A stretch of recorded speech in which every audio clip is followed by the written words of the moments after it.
Content warning, discussions of sexual abuse.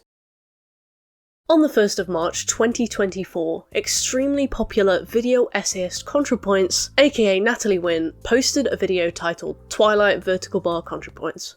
And it is really good. In her video, Wynn spends 3 hours plucking Twilight apart page by page, diving to depths never before explored in discussions of writing romance. The analysis is incredible. In Contrapoints' video, she describes Twilight as a bold statement about the paradoxical equivalence of love, death, and immortality, and she makes some incredible arguments. I've been a huge fan of Contrapoints for years. She is a massive inspiration to me, and this video is no exception. I've even listened to it to go to sleep at night. I've heard the opening salvo probably like 30 times by now. And I don't agree with her on every opinion she has, but her opinions are so reasonably well reasoned that I respect every word out of her mouth. We stan articulate women on this channel. She's a role model. She's like a walking designer label. I'm on good terms with the Twilight series too. As a teenager, I begged, borrowed, and bought my way through that book series. Breaking Dawn, the book, not the film, came out in 2008 when I was about 12 years old, and I wanted to read it because I knew that there was sex in it. But you can't just start reading a story right at the end, so naturally I had to read the whole series. And there is sex in Breaking Dawn, like a bit, but it basically cuts to black the second it begins, and I finished that book series frustrated in ways I did not yet have the words to articulate. The books are a valid escapist fantasy romance centered around one awkward, clumsy protagonist named Bella, who moves out to the town of Forks, Washington, and immediately becomes the romantic focus, or target, should I say, of Edward Cullen, vampire. The story is fairly compelling, albeit laden with tropes that have fallen under the magnifying glass over the years to be critiqued and pulled apart. Jacob, who is a werewolf and 1/3 of a love triangle that springs up between the 3 main characters in Book 3, quote-unquote imprints on Bella's eventual daughter Renesmee while she is a baby, meaning that he has taken her as his soulmate, and while it's emphasised that Renesmee will have a choice to reciprocate those feelings when she gets older, it's still an expectation she will be raised from birth with. Jacob was also named after Stephenie Meyer's brother Jacob, and if I were him, I would be casting her some dirty looks over the table at dinner. That said, it's fine. As a 28-year-old, I can look back on Twilight and I can understand that it is escapist fantasy in its rawest form. As better discussed in Contrapoints' video on the series, Twilight incorporates multitudes of romantic and sexual fantasy tropes that existed long before Meyer ever put pen to paper. Like, Edward and Bella are frequently acting out their assigned roles in rescue fantasy, there's the cuckold tent scene where Jacob and Bella have to cuddle for warmth in front of a furious Edward, and most importantly, the fantasy where the powerful godlike creature, Edward, falls for the ordinary brunette Bella. In a way, this proves her worth and value.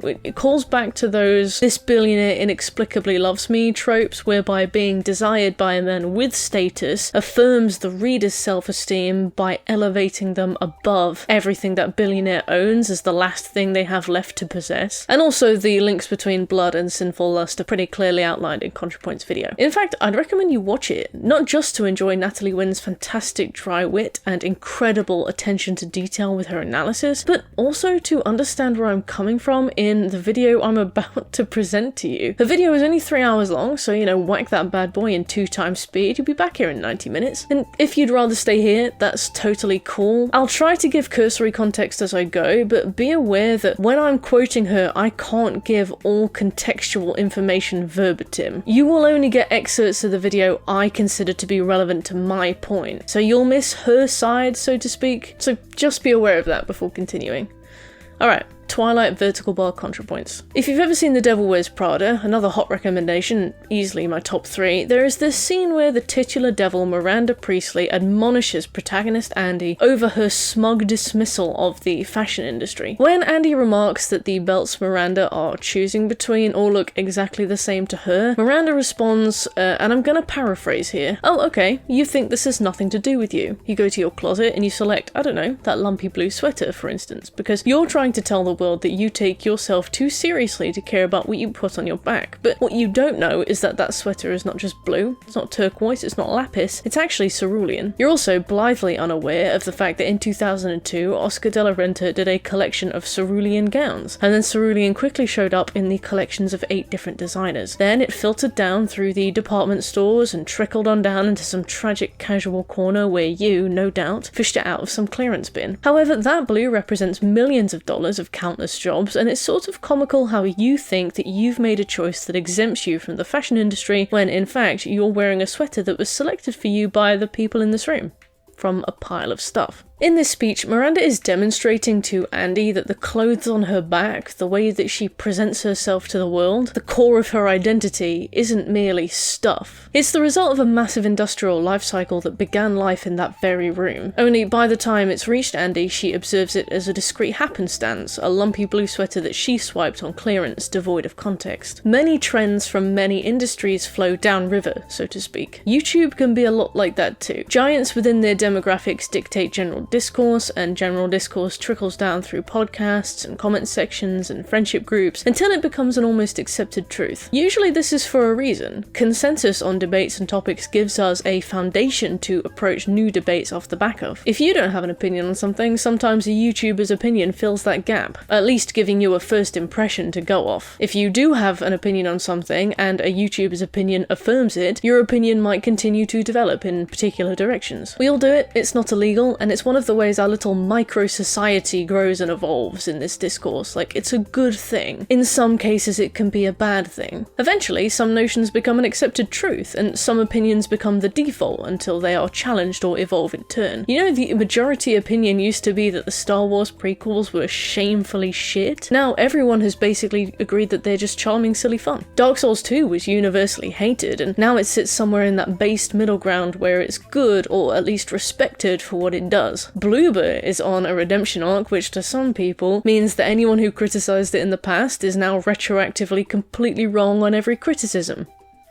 No, I'm not bitter about it. Why do you ask? And out of nowhere, it was, broadly speaking, considered sexist to critique Twilight. Wynn's video is not the source of that. I mean, maybe it is, who knows? But the video is so often quoted to me when discussions of critiquing Twilight begin to crop up. Wynn's video on Twilight took 18 months for her to write, compared to the 3 months it took Stephanie to write Twilight. And for a 3-hour video crammed full of analysis, Wynn's observations on Twilight are extremely articulate, efficiently told, novel, and interesting. And that's a really effective way to communicate her analysis, but it leaves very little room for grey area when she's discussing more subjective things like morality. While Contrapoints does cast some personal judgments on the people and discourse surrounding Twilight in her video, she keeps these very short. Her focus is on unpacking the series and its themes. It's an extremely information-heavy video, not one based on judgment or moral preaching, but this means that some viewers hear one statement and assume that's the be-all and end-all of discussion, the full stop at the end of the debate, and they internalise that as the default, widely accepted, monolithic opinion. The problem with the format of hyper-polished YouTube video essays, and not this particular video essay itself, is that there's a lot involved in production that we don't see. I can only begin to imagine how many pages of script were left on the cutting room floor by the time that video saw the light of day. Sometimes, say, you might write an entire paragraph where you back and forth on something, but then you kind of cut it because it's not that relevant anymore, but then you don't remove more direct blanket statements later in the script because you're too in the weeds to kind of understand that an audience might not understand that nuance. Sometimes you write an entire paragraph and then shave it down to a single statement which makes sense to you but is easier to misinterpret. And despite the runtime of Contrapoints videos, her work is extremely tailored. She doesn't ramble. Although Natalie's personality shines through in every single line of her work, Twilight vertical bar Contrapoints is still a carefully crafted piece of art that serves a specific purpose. There's not a lot of room for back and forth in YouTube video essays. It's worth remembering that when you're writing a video essay, even if people read it as you go and chip in their thoughts and opinions, you're still writing a script that you are going to sit down and assert into a microphone. You're asserting a thesis and you're backing it up with evidence and analysis for whatever reason. It's not a conversation. If it was, the discussion would flow back and and forth, there'd be give and take, you'd find different conclusions. Regardless of whether you qualify your statements with things like "I think" or "it could be said that," you're ultimately in a one-to-many situation where you are making a point and people are listening to you. Any debate is made after the fact in heavily anonymized comments that are ranked algorithmically. There's a huge imbalance. Now, this is an assumption on my part, but it's one that I'm confident in. If you were to actually speak to Natalie in person about this topic as people, I am sure there would be a far more nuanced conversation. But because it's a script written with pinpoint precision, proofread probably 100 times over, pruned to perfection, her opinions are stated with the same directness and efficiency as her analysis. And this means that some viewers confuse the two. They internalize both and then expect both to serve as the widely accepted foundation of discussion going forwards. Let me give you an example. In Twilight Vertical Bar Contrapoints, Natalie argues that disliking Twilight and the associated sexual/romantic fantasy genre of literature is sexist. Fundamentally, I agree. Romance literature, a genre typically enjoyed by women, is often held under rampant scrutiny compared to genres associated with men, even when both kinds of media are trash, silly, fun enjoyment. The Fast and Furious series might get ragged on for its ludicrous story, but it's never criticized to the same extent as Twilight for being a male power fantasy, or for teaching young men bad lessons about responsible driving. Teenage girls are often raked across the coals for the way they behave and the things they like, and Twilight's existence is evidence of that. But Natalie also deflects criticism of the inherently problematic tropes in Twilight on the basis that Twilight is a work of fiction. Addressing the truth that Edward's role as a violent serial killer and abuser is a common trope, Natalie comments, "I wish the people who crusade against dark fantasy would take things less literally." At one point in the video, she pitches the question, is fantasy supposed to be moral education, a reflection of reality,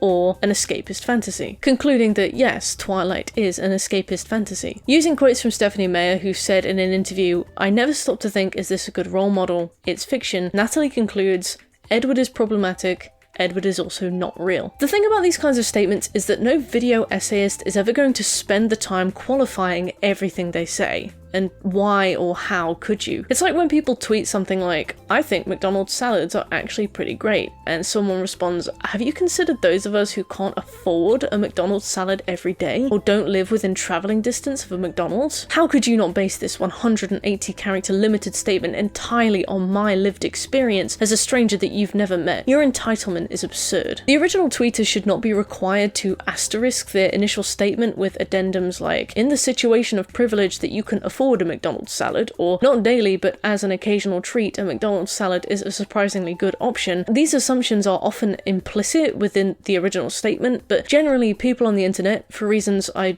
honestly don't know, I'm not being avoidant here, tend to assume that even the most innocuous statements are made entirely in bad faith, and behave then as though those general statements are directed at them as judgment. If you actually sat down with Natalie and had a conversation about this, there would be so much more nuance to it, I can promise you. Many factors affect one's reading of fiction, factors we will discuss, don't worry, but Natalie isn't going to sit there and extend an already 3-hour video by listing all of the ways one may or may not be less and more susceptible to fiction. She specifically refers to people who crusade against dark fantasy, which implies a demographic of people who make it their life's work to politically oppose themselves to the genre as a whole, not an average individual who critiques Twilight. Later in the video, she goes into heavy detail discussing radical feminists such as Dr. Gail Dines, an anti-pornography activist who boycotted 50 Shades of Grey, claiming it glamorized and eroticized violence against women. Dr. Gail Dines argued that 50 Shades was guilty of demonstrating, even educating, rich, powerful people on how to lure lonely, isolated children into consenting into abuse.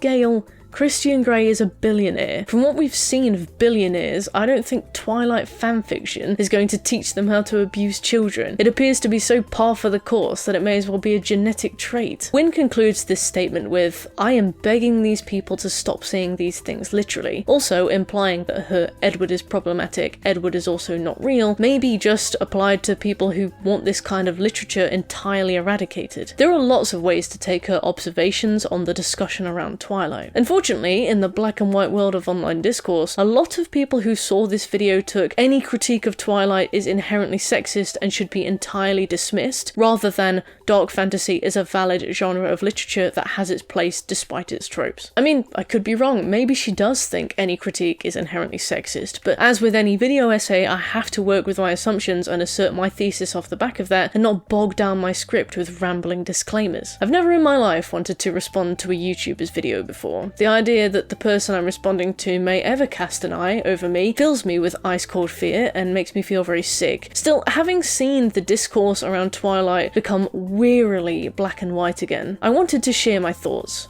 Not in disagreement with Contrapoints, but as an and also addition to her discussions of Twilight in popular culture and the effect of fiction on young people. Because while I do think Twilight Vertical Bar Contrapoints extrapolates the virtues and intricacies of Twilight in ways I never imagined possible, she also takes an extremely academia approach to the discussion that requires the hypothetical readers in her arguments to be adult women with perfectly well-adjusted attitudes towards relationships and sexuality.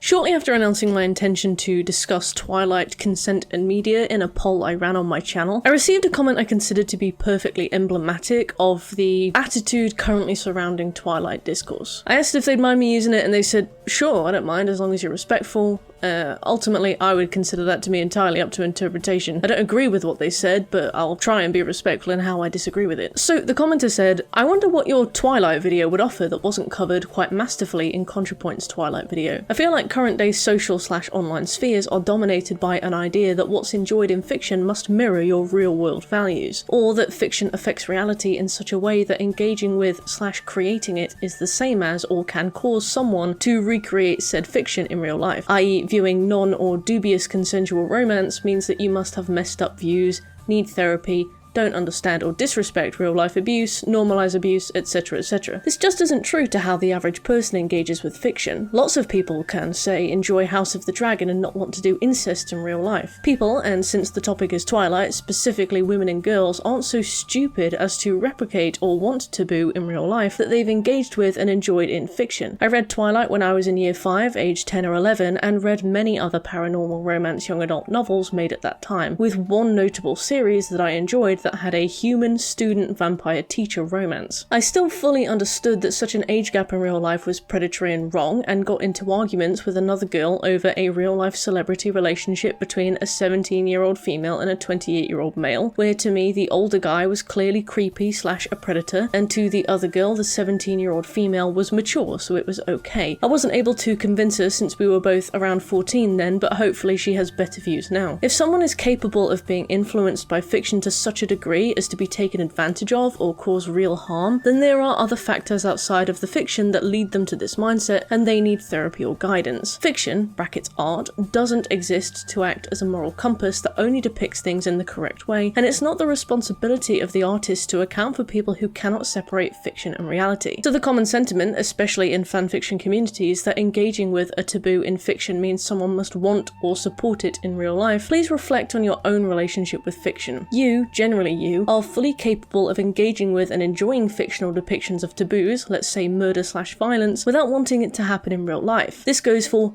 everything in fiction, even stuff you don't like, even sexual stuff. Fiction isn't reality, and your relationship with it is complicated and personal, not monkey see, monkey do. For the record, no video or script existed yet. This comment had been written off the back of my basic prompt with a lot of assumptions thrown in as to what I might discuss and what my attitude might be about Twilight, yet it is a perfectly succinct summation of this attitude. Firstly, I agree. Social and online spheres are currently obsessed with the idea that the media you consume is directly reflective of who you are as a person. I've contributed to that before, and I think everyone has. In a world where we increasingly own less and less and feel insignificant in a grand scheme of political, social, and environmental unrest, it can be hard to feel as though we have any power. Often, our only power, our only way to demonstrate our morality, is through consumption and lack thereof. Boycotts are a huge example of demonstrating demonstrating morality in a world where it feels like even going outside these days costs money. Not merely in refusing to financially support a company, but also to show others, this is what I stand for, this is where my moral line lies. Regardless of how effective you find a boycott to personally be, the mere act of demonstrating dissatisfaction through the withholding of money can help people feel as though their choices matter. But contrary to that, one person's engagement despite calls for boycott can sometimes become a statement in and of itself. People who still bought Hogwarts Legacy despite boycotts over J.K. Rowling's transphobia, people who still go to Starbucks despite their anti-union behaviour and toxic work conditions and shit coffee, people who refuse to buy from Amazon for reasons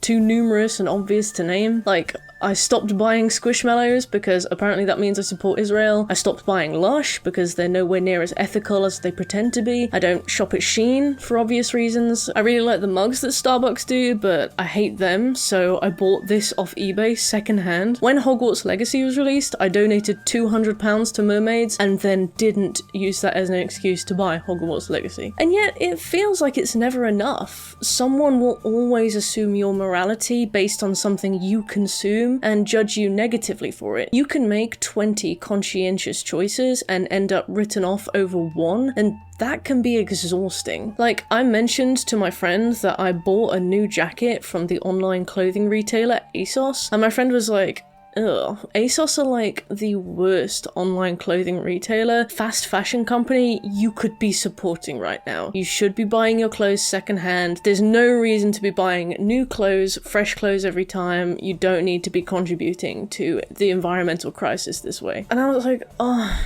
this is so exhausting. I have so many hills I'm already dying on, so many small sacrifices I'm making that are kind of mounting up into quite significant sacrifices that dictate a lot of my daily decisions, where I shop, what I buy. Why is this another stamp on my actually no, she's completely irredeemably evil card? Getting judged entirely based on one statement in a way that implies it is the only current truth about your person can be exhausting. The same applies to fiction. The example this commenter used was viewing non-consensual or dubious consent romance means you must have messed up views, need therapy, don't understand, disrespect real-life abuse, normalize abuse, etc, etc. And this is entirely fair. As Contrapoints discusses in her video, a phenomenon she dubs as disavowal serves as the backbone for dubious tropes in media. In a world where wantonly expressing your sexuality makes you a slut, and a feminine woman is a passive woman, even in fantasy, tropes like non-consent are used as a device to absolve the female reader from blame, just as one example. Rescue fantasies introduce the thrill of sexual violence alongside a last-minute save. Removing agency removes blame and allows women to enjoy their sexy literature through that disavowal. She couldn't be guilty of being a slut, she was forced, is the argument here. Non-consent is emotional wish fulfillment, not literal fulfillment. Women don't actually want to be assaulted. I mean, just look at female-dominated fanfiction sites like Archive of Our Own, fanfiction.net, to find reams of fics that absolve the assumed female reader of the guilt and shame society typically associates with being sexually active. Stories like My Mum Sold My Virginity to One Direction are far more telling than they initially assume just from the title. Many random and contrived plot devices are introduced to allow authors and their readers to live their fullest fantasies as selfishly as they want to. Jacob imprinting on Renesmee at the end of the Twilight series, essentially becoming her magical predestined soulmate, allows Maya to work around her personal monogamous attitudes by essentially tying Jacob to Bella vicariously through her own daughter. Jacob is so in love with her that he'll wait the time it takes for Renesmee to age fully, and he's kind of bagsied her and vice versa, so there's no chance of him slipping off with anybody else in the meantime, except obviously it's the weirdest, most groomy outcome I've ever seen. The next paragraph, suggesting that people will watch and enjoy House of the Dragon without wanting to do incest, is where this attitude begins to veer onto the grounds of becoming victim blaming. Yes, no one watching House of the Dragon is going to start piping their sibling, the same way that no one watching House of the Dragon is going to start feuding for the crown. These are aspects of fiction that are not otherwise normalized in real life. To implicitly compare incest to, say, being the victim in an abusive dynamic is to compare a conscious choice that stands against the grain of acceptable social norms with the incidental byproduct of falling for someone whose red flags they did not spot and then finding themselves in a dangerous situation that they cannot escape. Anyone in their right mind would say, maybe don't do incest. Whereas discussions of abuse can often be met with dismissal, victim blaming, shrugged shoulders. Abuse is very normalized, incest is very not normalized. Well, what did you do? What were you wearing? Why didn't you just leave? Why did you go back? What are you doing wrong? Aren't you enabling the abuse by being there? All fall under the umbrella of fairly common reactions to learning someone you love has suffered abuse. I guarantee anybody who has ever suffered abuse has heard one of those things. Paragraphs 3 and 4 see the commenter reflect on their own experience. According to this commenter, by the time they were 10/11 years old, they recognized that age gap relationships were wrong and the contents of books like Twilight were not only purely fictitious, but completely separate from adult relationships in normal life. Relationships they were several years off ever experiencing firsthand. At 10 years old. Consider that for a 10-year-old girl to recognize this, there needs to be a lot of factors at play. You need to be born into the right family with role models that reflect healthy realities. You need to be raised with healthy values that prioritize valuing yourself and your own boundaries. You need to be encouraged to engage in critical thought. You need to be in the right school environment that values your growth as a young woman. And you need to have the right friendship group that aren't poisoned by an innumerable variation of all of those factors already. That said, this is a lottery. Children are sponges that absorb everything around them, and what's around you is severely impacted by family, social class, financial status, access to good schools, the wider adult presence in your life, so on and so forth. So many that I can barely begin to articulate them. A lot of planets need to align for a 10-year-old to grasp the concept of fiction well enough that they aren't learning about the world through fiction. There will be people who are this lucky, but you need to understand that this is luck. You were born into any other circumstance, this isn't going to be you. You are standing up on the ledge with a ladder that someone else has given you, demanding that everyone else already be on the ledge with you. And most of the people down below have no idea what a ladder even is. They don't even really know what the ledge is, and they don't understand why they need to be up on the ledge. They don't understand why being where they are is so dangerous. Instead, they stand there vulnerable and confused until the bottom feeders start swimming over to them, and then the rest is history. To say if someone is influenced by fiction to such a degree that they get taken advantage of or harm is caused, then they need therapy and guidance, is to place entire responsibility on the most vulnerable people in this equation, because vulnerable people don't know they're vulnerable. By the time they're seeking therapy, it will be for being taken advantage of, not because as a 15-year-old they realize they're internalizing messages from books they're reading and that might not be healthy. Raised in an impoverished mining town that had been crippled by Thatcher's grasping claws, I went to some extremely religious schools alongside some poor and working class classmates. And I know I sound like a massive fucking nerd and a posho, but my dad was a postman and my mum worked at Boots, so I was kind of right there with them. Extreme internalized misogyny runs through my family tree like water. I got shoved around by some boys in my reception class. For those of you who don't know, reception class is like age 4 and 5. It's the first class at school. And I was told, boys will be boys. He secretly fancies you. And he's only mean to you because he doesn't know how to tell you who wants to be your friend, so he pushes you around. And that was day 1 at school. Even today, I feel an absurd amount of guilt for cutting men off who are horrible to me, because I cannot yet shake the internalized lesson that I am actually hurting them when I should be rewarding their behavior with patience and open arms. Telling creeps to leave me alone feels like I'm being too mean, and expressions of violence and verbal abuse get filtered through this very unhelpfully humanizing filter where I just think, what if he's struggling? What if he's hurting more than I am? What if I'm overreacting? And it doesn't pan out very well. A 12-year-old girl in my class had a 19-year-old boyfriend, and I can assure you that we did not grasp the severity of that situation. It was only when I became 19 years old and kind of cast my eyes back and I was like, those are 12-year-olds? Those are like 5-year-olds. That was when I realized that it was disgusting, because at 12 years old, I did not grasp the immense developmental differences between her and her predator boyfriend, who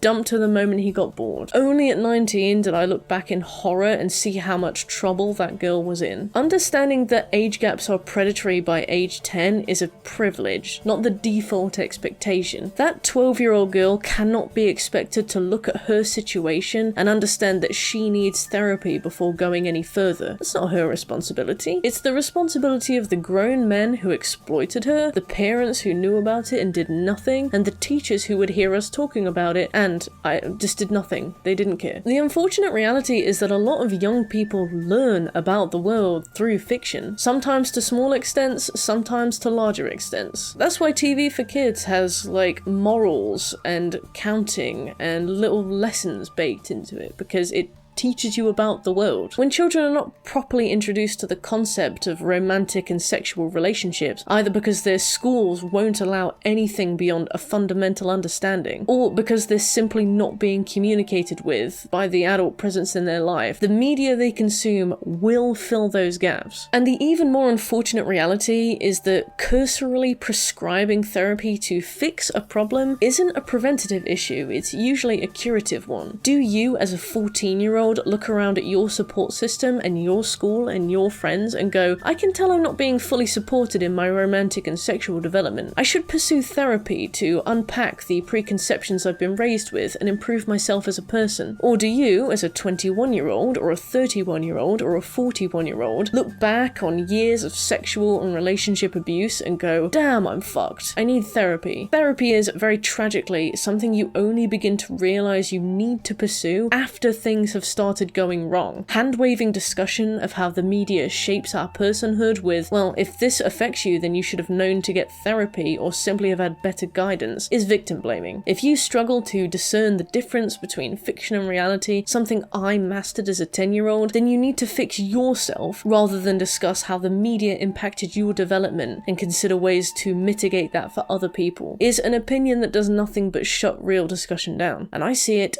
everywhere.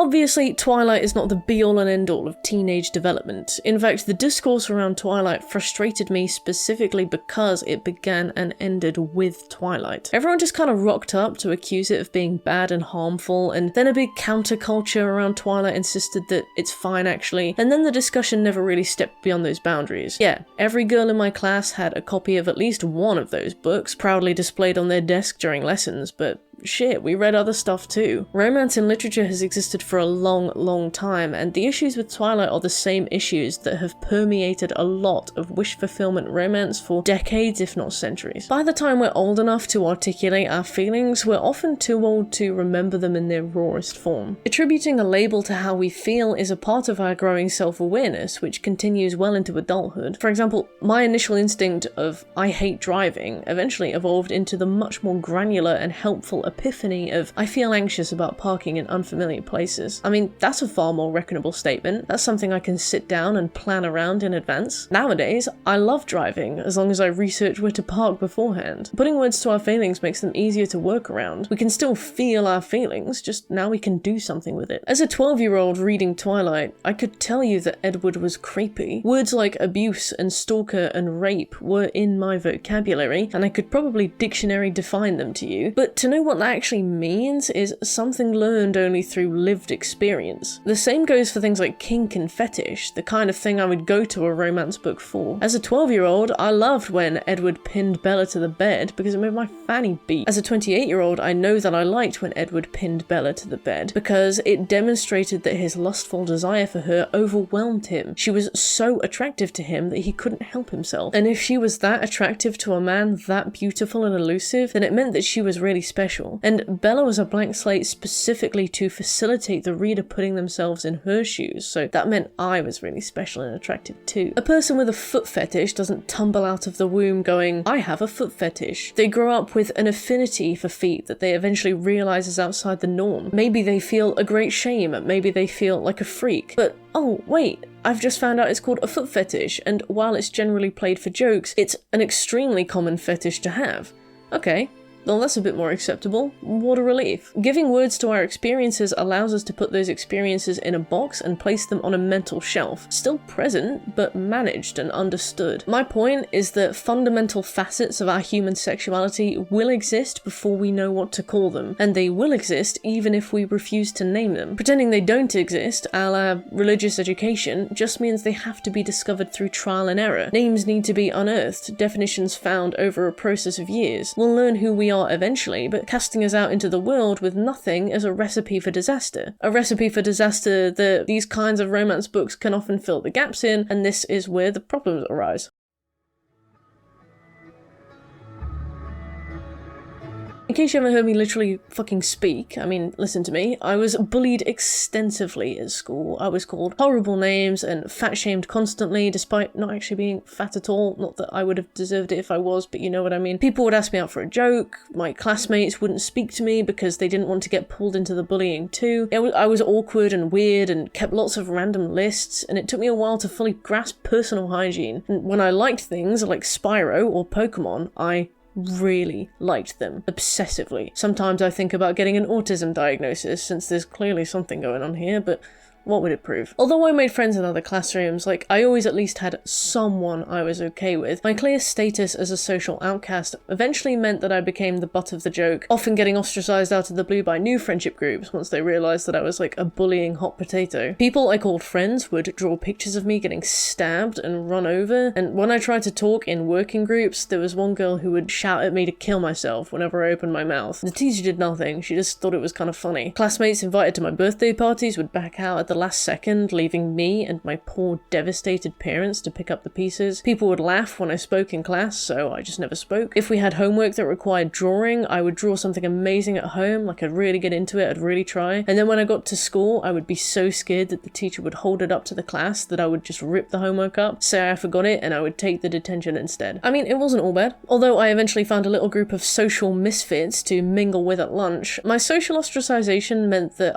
I felt like I was behind when it came to learning how to be a person. I've told therapists in the years since that I didn't begin to become a person until I went to university, where with a fresh slate it turned out I was actually capable of making plenty of friends. Still, it was during that period of being like 10 to 15 years old that the internet began to find its foothold and grow. Facebook became a thing, and plenty of online communities started to crop up. So after a day of ridicule, I would find a solace in that glowing screen. When I was around 11 years old, I discovered a TV show called Naruto. I would Google the characters to draw them, and I started to notice that a lot of these drawings linked through to a website called Quizilla.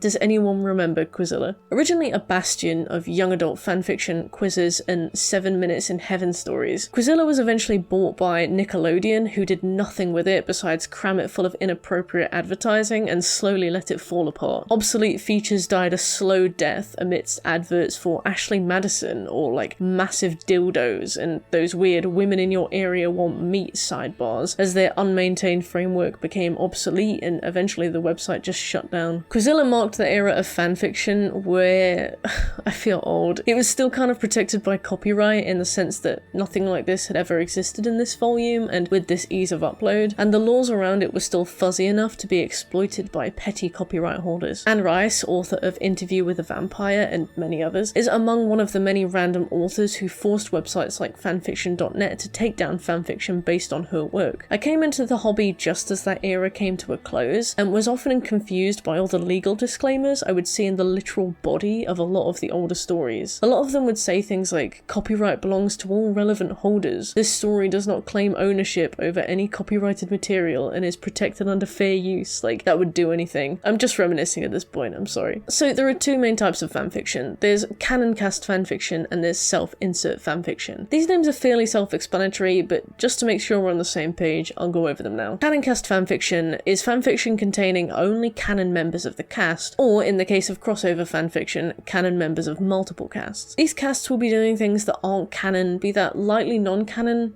events occurring slightly differently than in the show, but still fundamentally believable, or extremely non-canon, like say the Avengers show up to the Loki clubhouse for a sleepover and beach day, devoid of any kind of in-universe context, kind of non-canon. This kind of fanfiction often felt to me as ways to flesh out characters that were dramatically underexplored but still fairly beloved. Returning to the Naruto example, Sasori the Puppet Master was a fairly popular member of the villainous Akatsuki group, but he's present as himself for probably less than 5 episodes with extremely minimal focused flashbacks. Through the power of fanfiction, fans of Sasori and other such underutilized characters would be able to write slice-of-life stories involving him hanging out with his team, fleshing out his character, and unofficially extending his canon. If someone's favourite character died, for example, it was a nice and sweet way of them being able to process their feelings without things being weird. It also served the purpose of fleshing out concepts and exploring avenues left unexplored by the original works. Harry Potter and the Methods of Rationality was a fanfic prolific enough to earn its own Wikipedia page. Penned by American AI researcher Eliezer Yudovsky, HPATMOR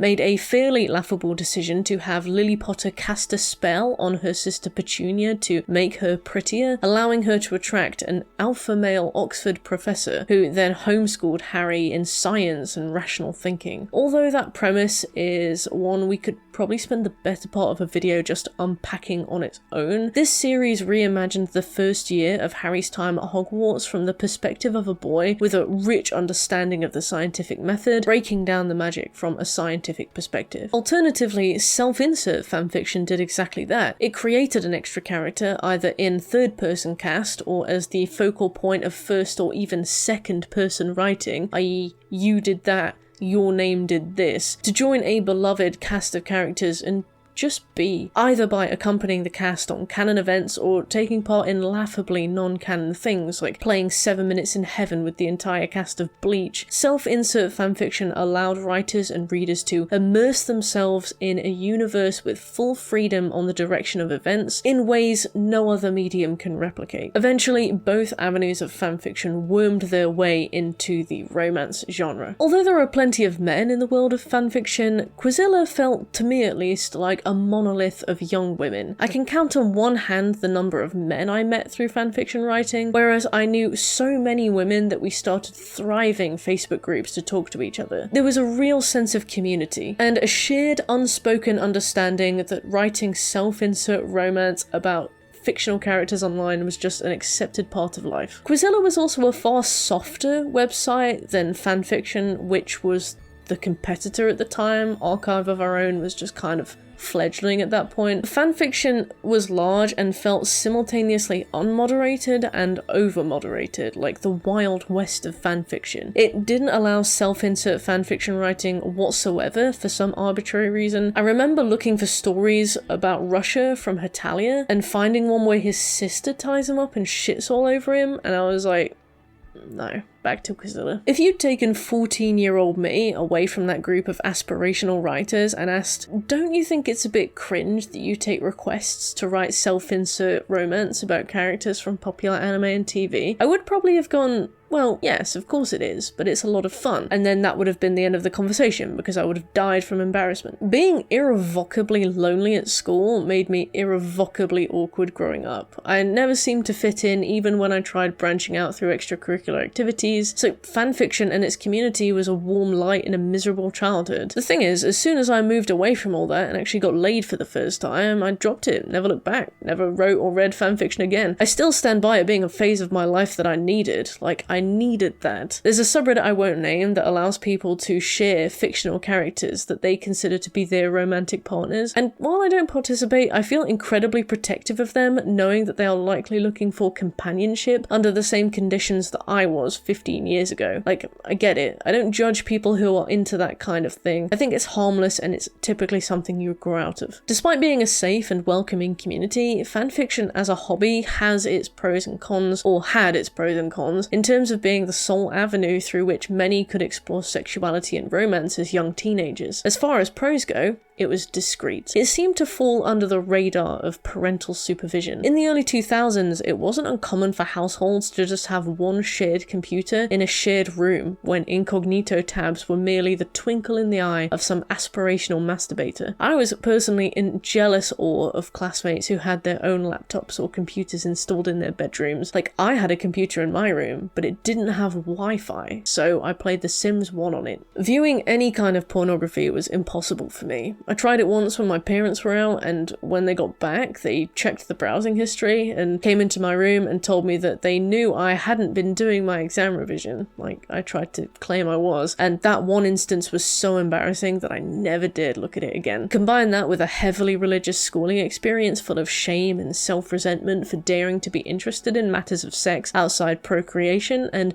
my options were limited. Yet, when I read fanfiction for hours at a time, there was nary a peep. Like, when I wrote fanfiction myself, I would write it into a little notebook, and when I got my turn on the PC, I would copy it out onto Quizilla. I remember my mum praised me for being really into my writing and asked me if I was going to write a book one day. It was juvenile enough to be invisible and went unchallenged. It was also extremely accessible. Books stolen from mothers were shared around groups of girlfriends, like I imagine Playboy magazines were shared around boys. I remember one girl in the group managed to get her hands on a heavily thumbed copy of her mum's book about a woman having an affair on her husband, but when I got my go at borrowing it, I found it to be a mess of writing about like pubes and thrush and all the grossness of real human sex, so despite serving as a funny formative memory for me, it kind of went nowhere. With fanfiction, you can search a term and get a slew of results, and you click one and it's a bit weird, so you just back out and you find another one. The era of quietly passing around your mum's Waterstones erotica was over. And thirdly, it was, to many extents, a very malleable medium of exploration. Many fanfiction authors on Quizilla took requests, and failing that, you could just write your own. You want a slice of life story about the cast of your favourite anime going to the beach? Want a story about going on a cute date with the gnome guy from Harvest Moon DSQ? Interested in a love triangle including you, Sonic the Hedgehog, and Mewtwo? Want a love-hate romance? Annoyed that this story about the fucking Hamburglar doesn't have enough oral sex in it? Damn it. You can just make it, or file a request with someone who will make it for you, and wait between like 3 minutes and 3 years to see it come to fruition. Fanfiction allowed for that personal exploration within confines that were respectful and collaborative, and very little was taboo. It was generally understood that people were just exploring themselves and understanding themselves. When you're in a community where writing about shagging fictional characters is the bar no one bats an eye at, you find surprisingly wholesome acceptance. There are, or were back in the day, I haven't checked in a while, two main categories in fanfiction known as fluff and smut. Fluff was basically just romance. It was sweet, cute stories. Twilight would be like dark fluff, for example. Dark fluff is where any references to sex are either metaphorical or mid-foreplay cutaways. Smut is much heavier, think ironically 50 Shades of Grey, on a spectrum that stretches all the way up to just pure written pornography. And to me, this was basically free-range porn. No dead-eyed, clearly unaroused actresses playing up for the camera, no good old Catholic guilt, and with titles my dad wouldn't have looked twice at, fanfiction became a way for me to understand what sexual relationships were outside of the purely procreative purposes I had been taught at a school that had a dance group come in to teach us about abstinence and why we would go to hell and why we would be an embarrassment to everyone around us if we didn't sign a pledge on the spot to practice it. I didn't know women could orgasm until I was 16 and my mum bought me a cellulite massager. They didn't tell us about it at school, and I thought it was just a fanfiction trope so that there would be something to end the story on. But this does lead to the cons of fanfictions, namely the tropes. Fanfiction is somewhat of an echo chamber. Tropes get used in one fanfiction, someone finds it hot or cute, they write it in theirs, and eventually it just lies across the entire hobby. I have no idea whose idea it was to call eyes orbs, but that caught on bizarrely fast. Releasing breath, your name, didn't know you were holding, clashing teeth, tongues fighting for dominance. I'm cringing just thinking about it. But yeah, those were everywhere. And while phrasing is fairly harmless in its strange catch-on repetition, fanfiction also started to garner a lot of plot points, story beats, and character quirks that ended up being problematic.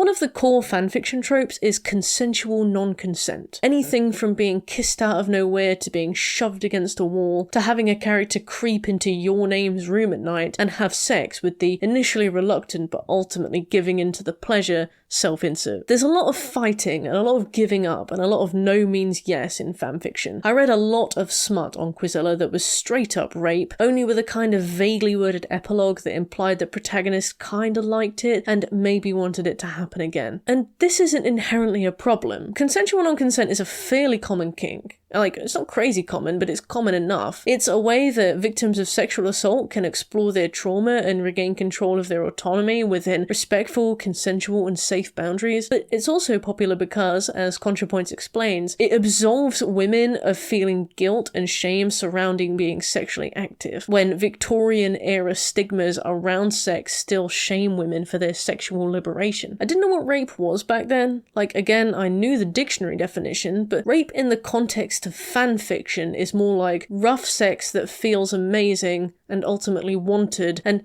even though the protagonist struggles and pleads, they ultimately give in to the enormous pleasure and allow their antagonist to have their way with her. Rape within fiction exists in an impossible state. The character doesn't consent, but the reader does, and the character also isn't real? So events occur whereby the character isn't consenting but relents because the author and the reader are consenting, and I could talk about this all day, but I won't. Basically, it is rape, but it isn't. Like, it's not rape, you know? You go and you pick up a book that you want to read, or in the case of fanfiction, you name search a character from a property that you'd like to have slam you against the wall, and the algorithm does the rest. The thing about rape fantasies, however, is that they're paradoxical. Outside of any especially notable edge cases, wanting to be raped, broadly speaking, nullifies the violation. If the act is wanted, it can't be non-consensual.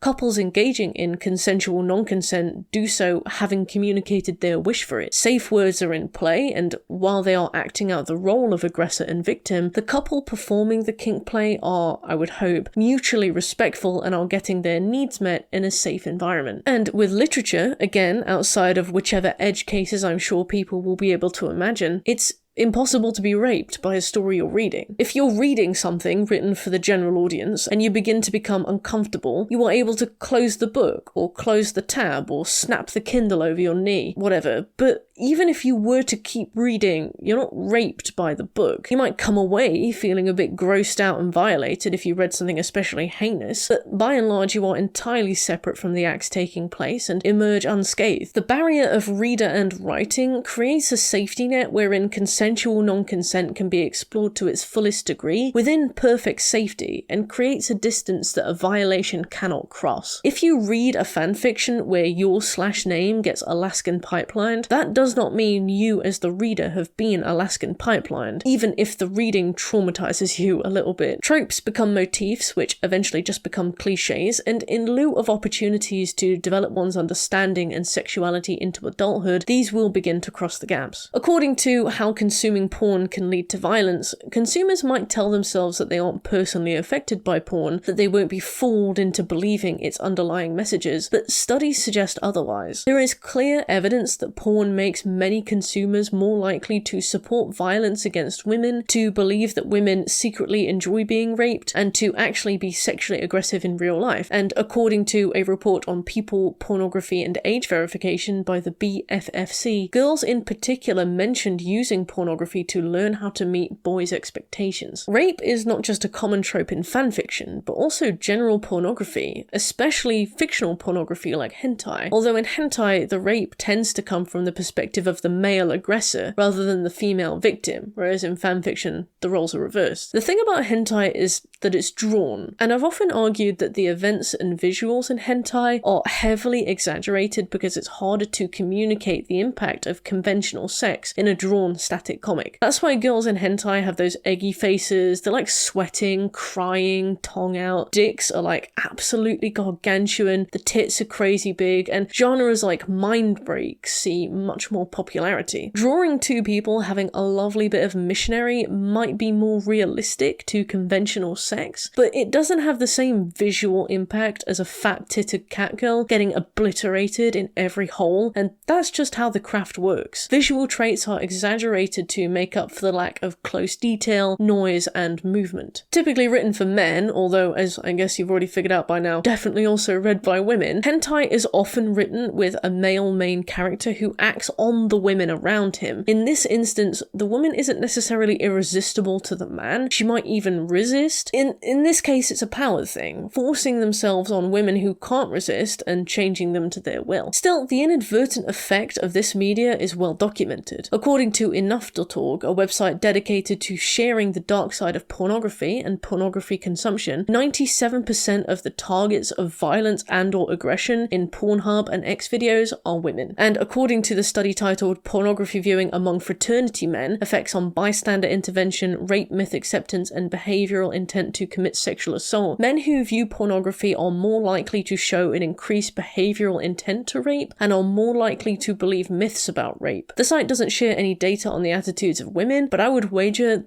that they are much in parallel. While we may absolutely enjoy stories of non-consent and of dubious consent when consuming pornography in the safety of our own homes and in our own private time, massive amounts of evidence exist to suggest that these stories don't end just with the post-nut clarity. They mould our attitudes and follow us into the darkest recesses of ourselves, changing how we view victims of abuse. The fact of the matter is that most humans cannot, on even some scale, separate fiction from reality. The more you think you resist implicit messaging, the more you're probably moulded by it without even realizing. There is always something you keep with you of the fiction you consume. To suggest that this is a symptom of some greater moral failing or developmental issue is to deflect responsibility entirely onto the individual, even if that individual is barely escaping childhood. Yes, Edward is problematic.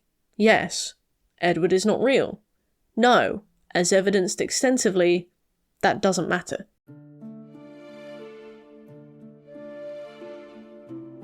Yes, we're back to Twilight.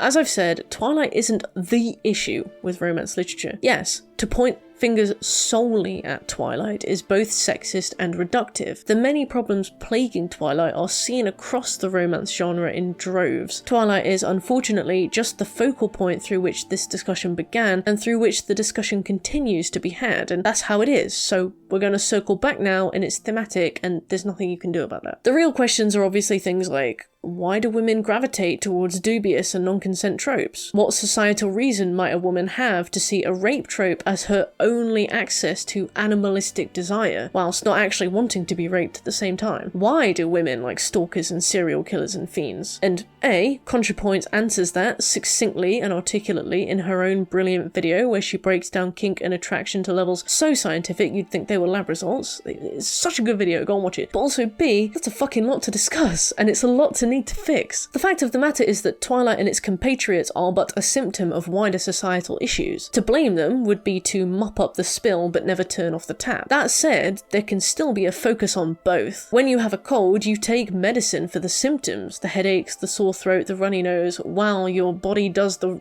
work. As much as we'd like it to be so, we can't merely decide that social issues no longer affect women, and younger women especially. Theory runs ahead of practice by miles. Just because we have concluded that Edward is problematic and Edward is not real does not mean that the problem is just solved and we should start to behave as though the problem is solved. We may eventually live in a time where young social and sexual development is catered to with efficiency and responsibility. Young people don't slip through the cracks, that our fiction doesn't fill the gaps left by negligent school systems or awkward parenting styles. We don't yet, and we probably won't for a long time. In the meantime, I think it is extremely key to treat these kinds of works with a moderate amount of care. I'm no hand-wringing radical feminist who believes this and all vessels of porn shouldn't exist, but I do think their public critiques are so valuable in teaching young people that they're not actually indicative of reality, and a real adult relationship doesn't come hand in hand with stalking and abuse. Stephanie Meyer is a devout Mormon who, according to literally her, put a lot of her basic beliefs into the story, going on to claim that she writes an innocent world. As expressed by Contrapoints with an eloquence I can merely aspire to one day possess, Maya writes a story brimming with captive lust. She writes a story of a predator and his prey, Edward and Bella. Blood between them represents sinful lust. It doesn't matter if they only have missionary sex that they wait until marriage to pursue. It's a pretty raunchy series of books, but it's also a pretty Mormon series of books. Like, just look at the Cullens, a compassionate family, members of human society that they don't belong in, you know, whose entire thing is about resisting temptation. Not to blow your mind wide open, but a lot of patriarchal religions, like Christianity and Mormonism, contain sexist teachings that center the husband in a nuclear family while assuming a wife's role is purely that of servitude. That said, many modern-day religious folk choose to practice their religion on their own terms, and just because a religion has sexist teachings doesn't mean the individual religious person is a sexist person. Even so, as with the works we read and the life we're born into and the schooling system we're churned through, we are reflective of our upbringing, and our upbringing is a lottery. Much of the reason why Twilight saw a reputational turnaround was because of community reflection on the immense abuse Stephanie received. Stephanie Meyer wrote Twilight at a time when vampires were soaring in popularity, but so was sex-positive feminism, and her conservative viewpoints are the backbone of how she writes Bella and Edward's relationship, culminating in a "we wait for marriage before we can have sex" rule, but in a context wherein Bella and Edward will live forever, so therefore their marriage is really literally eternal, meaning if they commit all that time and then find themselves to be sexually incompatible, Bella is going to have a lot of lying back and thinking of England to do. Once the community became aware of the way that Maya was being harassed, it began to be assumed that critiques of Twilight were also critiques of Maya as a person. Critiquing someone's personhood is a tricky subject, and it falls into that your media doesn't have to be perfect moral education sphere that we've mentioned before. It can veer very quickly into bullying, and so a lot of people began to back off and to encourage others to back off when discussions of how Mormonism influenced Twilight, because it was too mean to keep beating a dead horse and things had gone too far. But once again, however, we were approaching a situation with an entirely black and white perspective. See, things like no sex before marriage are fairly harmless and preference-based. No one is going to get hurt by waiting. You might end up wildly disappointed if you wait all that time and then find out you're extremely incompatible, but in isolation, it is a harmless choice. I think it's a bit risky, but ultimately it's perfectly okay if that's how you want to approach your personal commitment. That said, Maya's Mormonism doesn't stop at her attitudes towards marital practices. They're seen not only in how Twilight places Edward centrally to Bella's entire existence, but also in how her infant daughter is soulmates with a grown man, and how that's something that the characters come to accept with a smile very quickly. And finally, it's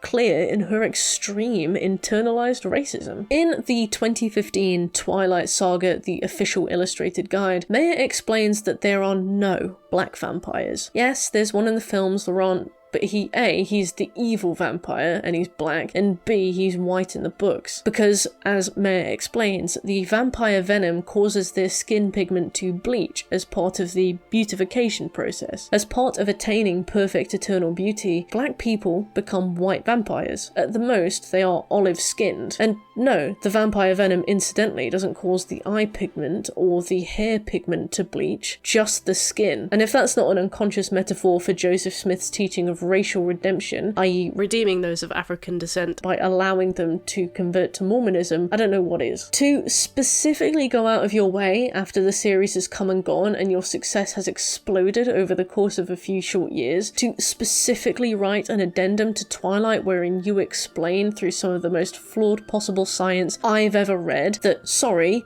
black people not allowed in my special club of perfect, quote, godlike creatures, is a horrifically petty thing to do. Like writing "no girls allowed" on a clubhouse door. Maya came by after the fact and told black people that, yeah, you can design your own vampires, you can insert yourself into Bella's shoes, but the cost of canonical entry is your appearance. The cost of entry is your identity. You can't be yourself as a vampire. That's non-canon. Like, that woman made her money and success. She blew up. She could have done nothing for the rest of her life and lived comfortably. Never had to work, never had to make another public statement again. She could have just not said that. It wasn't a detail included in the books. You know, it's potentially something you could write off as Bella merely coincidentally just happening to know a completely white six-person family of vampires. Something most readers would never think twice about. To Maya, it was so important that it needed to be addressed after the fact, just to ensure that she closed the door behind her and voided any doubt. I don't think it is perfectly valid to critique the series off the back of monstrous attitudes like that. I don't think it's sexist bullying to publicly shit on attitudes like that.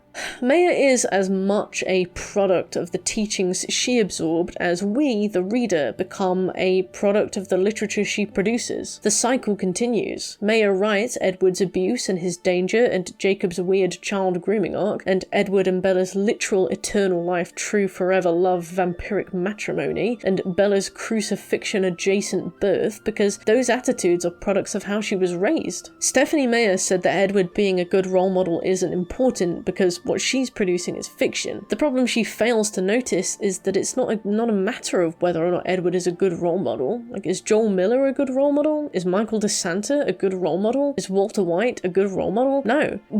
Just because you're the protagonist doesn't mean you're a good person. And I know I tend to refer to Walter White a lot in my videos, but honestly, he's like the most well-known of the anti-heroes, so you'll have to bear with me. Yes, Tony Soprano, yes, Don Draper, but I would still argue that Walter White is the most famous, so I apologise, but bear with me. The issue is that Twilight's meta-narrative, the plot points, the rewards, the punishments meted out to its characters never challenge Edward's behaviour. Whereas Walter is rewarded for his actions by losing his family, becoming a wanted criminal, and ultimately losing his life, Edward is rewarded by getting the girl he's been stalking and abusing for years, and taking him with her into eternal loving life as a forever family. The retort to this is often, but it's an escapist fantasy. And like, sure, you and I, as reasonable adults, can recognise this, and this type of relationship Bella and Edward have. Like, it's not aspirational. Just like we can recognise that being a meth kingpin responsible for mass suffering is not aspirational. Can someone young and impressionable, regardless of their gender, make the same distinction? Unlike Breaking Bad, which is a mature TV show directed towards adults, Twilight is marketed towards teen girls. And even then, plenty of teenage boys think Walter White is cool, yet the show, as aforementioned, punishes Walter severely for his behaviour, displaying that his actions were not just exceptional or inspirational. Twilight does no such thing. The fact of the matter is, however, that the target audience is young teenage girls. Every girl in my class had a copy of it, just like everyone's mum had a copy of 50 Shades of Grey a few years later down the line. And when it's impossible to explore one's sexuality through conventional and safe means, children and their curiosity will turn to other avenues for exploration. Like I said before, things exist even if we don't have names for them, and young teenagers will start to discover feelings they've never had before. Obviously, this isn't the case for every 14-year-old fanfiction writer, but teens aren't writing devilish dark fantasy smut because they're putting pen to paper about their own experiences. They're essentially parroting what they've read elsewhere. They read something that makes them feel good and kind of weird, and it makes their face go warm, so they go and write it themselves. In doing so, they're slowly learning about themselves, but having these resources of sexual development as one's only resource for sexual development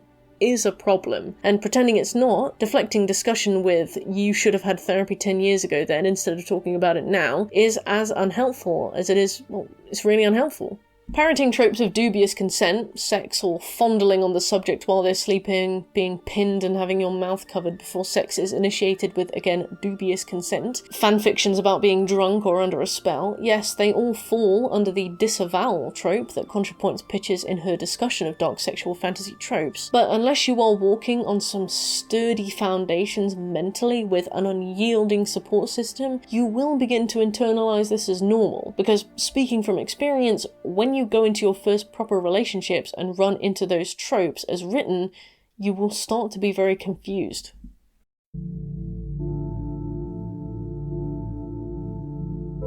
Twilight discourse really struggles because to discuss it at length you need to have it in hindsight. Like, show me a 12-year-old in 2008 who can sit down and write a proper dissertation on Twilight and its impact on preteen development, and I'll rip off their mask and it's just Lindsay Ellis and she's 30. To be able to discuss this and to be able to look back with enough hindsight to understand its impact, it necessitates being older. And by your 20s, your knowledge of kink and sexuality are developed enough that it's difficult to look back and see objectively how fiction would have affected you back then. Teenagers will develop kink and sexual interest, that's natural and unavoidable, but they won't have words for it until they're given the words for it, and so those feelings can often be nebulous and confusing. The fact of the matter is that society isn't perfect, and growing up as a young girl is a dangerous game. The playing field is not level. Some girls girls will grow up with a sense of boundaries instilled in them from early on, and some girls won't. The girls who don't deserve to be told that it's their fault. Critiquing Twilight is totally fair, and to act like discussion of this is just plain and simple sexism is extremely reductive. So,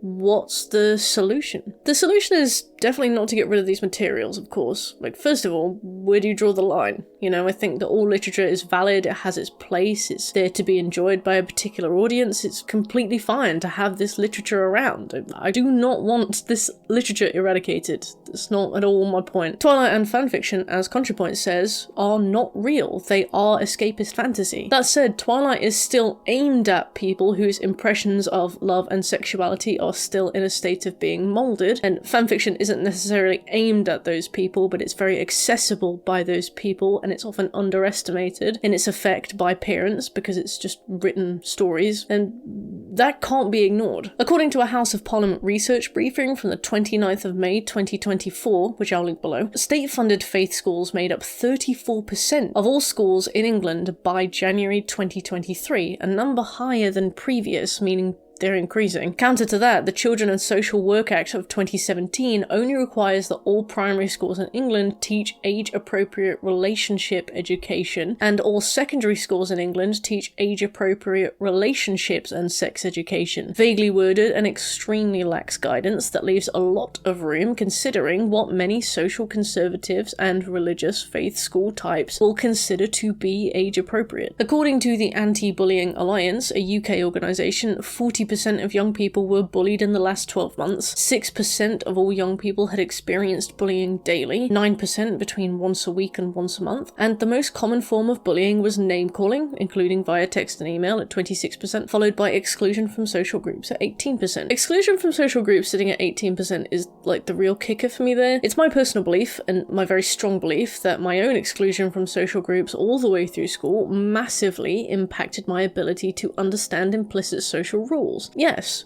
being weird gets you excluded from social groups, but being excluded from social groups keeps you weird because you don't learn how to be in a social group. There are a lot of social basics that I just didn't know, and a lot of social basics I had no control over, like never having enough money to do things when I was invited out to places, rendering me the poor one that people hated to invite out. Combine this lack of ability to learn through social groups with a reluctance on part of faith-led teachings to help young people understand sexuality beyond penis goes into vagina, 9 months later a baby happens, Jesus is really happy about that, and you have a recipe for disaster. It's so well established that low education rates lead to teen pregnancy and also early marriage that I couldn't even pick a study specifically to quote. There are just so many. So I'll link a few in the description, and you can do a little extra reading if you like. You can also just Google it. Yeah, to append my thoughts to that fact, I sincerely believe that low education and biased education equips young people so poorly for sex and relationships beyond the more easily tracked statistic of teenage pregnancy. I think it equips us badly in ways that perhaps can't be tracked, or perhaps can't accurately be tracked. Hey, poorly editing Kirsty here. So it was at this point in the video that I reached my conclusion. I took everything I'd discussed so far and tied it all together by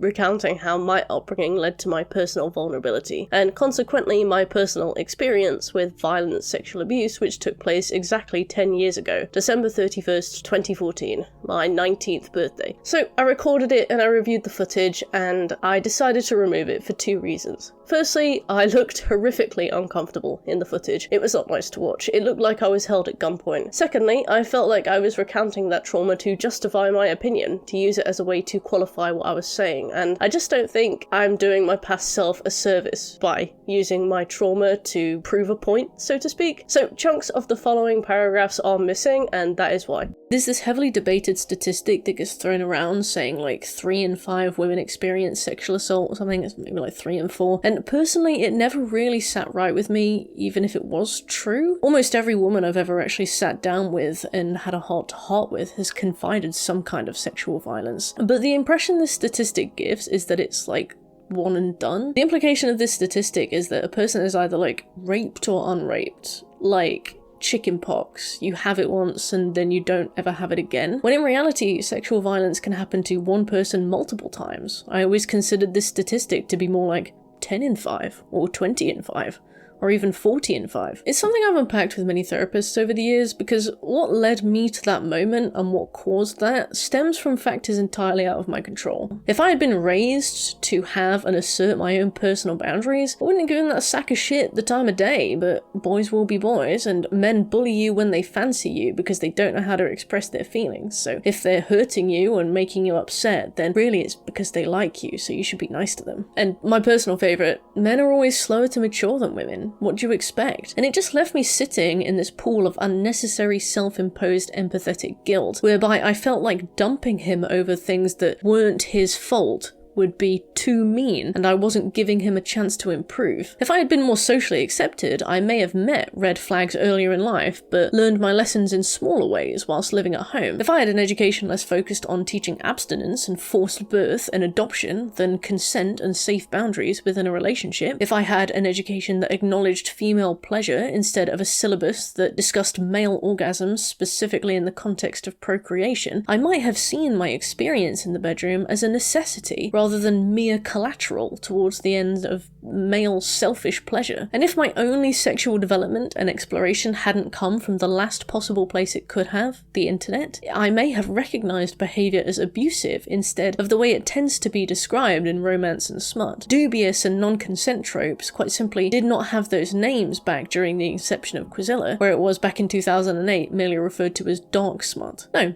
FanFiction didn't cause it. Twilight didn't cause it. No, I'm not saying Twilight shouldn't exist. It should. But criticism of this kind of literature is valid because it allows onlookers who perhaps have never thought critically about this kind of thing to begin to understand that it's not the norm. No, critiquing Twilight and its tropes is not black and white sexism. It's an imperative part of shaping the minds of vulnerable young people who perhaps do not have other avenues in their lives to understand what abuse is. I am extremely passionate, as you can probably tell, about the vulnerable young adults who fall through these cracks because of factors outside of their control. Like, did you know 75% of parents felt like their child had not seen pornography online, but of those 75%, it turned out that 53% of their kids had seen pornography? According to an article in the Daily Telegraph, it was found that women are just as easily hooked on online porn as men, and 17% of women describe themselves as addicted. I don't mind that porn exists, but porn is still a branch of fiction internalized by its consumers, and it is clearly far more prevalent in people's attitudes than they would believe. I think the limitation of the way that Contrapoints structures her videos, and a lot of YouTube video essays are structured in general, is that since the focus is so heavy on academia,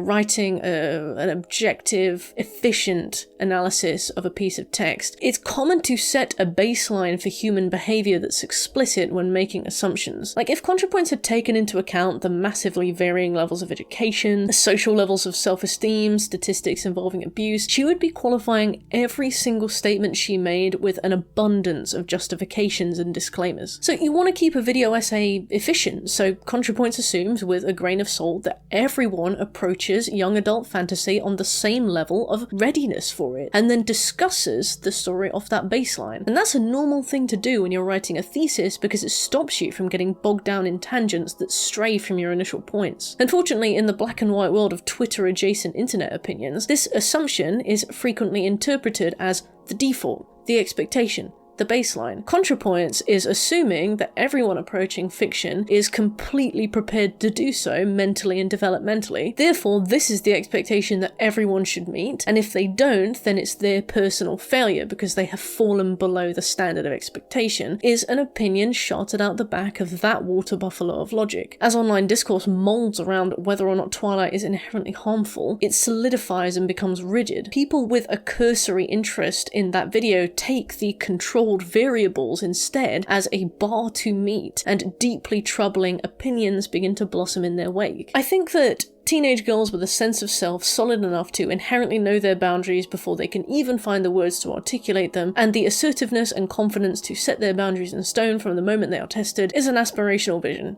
It is, without a doubt, where we want to be. It is, however, not where we are. Progressives are just that, progressive. Pushing for social, economical, political progress is fantastic. It's what keeps society evolving. It works and I love it. And the limitations of this, however, is that theory always outpaces physical progress, and social conservatism, the definition literally of conserving what we do have now, digs in its heels in the face of social progress. When theory rushes ahead of physical reality, we end up with a lot of people who have crossed that next line into, well, we'll separate fiction from reality, why can't you do it? Who look back and assume that everyone who is behind them because of some personal moral failing, even when those people who lag behind are lagging behind because of factors outside their control, namely education, the support system they were born with, the social standing they were branded with. Yes, in a vacuum, there is nothing wrong whatsoever with Twilight and its compatriots, but we aren't in a vacuum. Twilight, enjoyed in the right context by exactly the right kind of person, is not harmful, but the same can be said for beers, or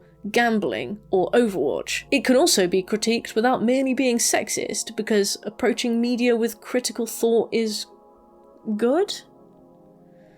Well, maybe we shouldn't be giving Fast and Furious such an easy time either.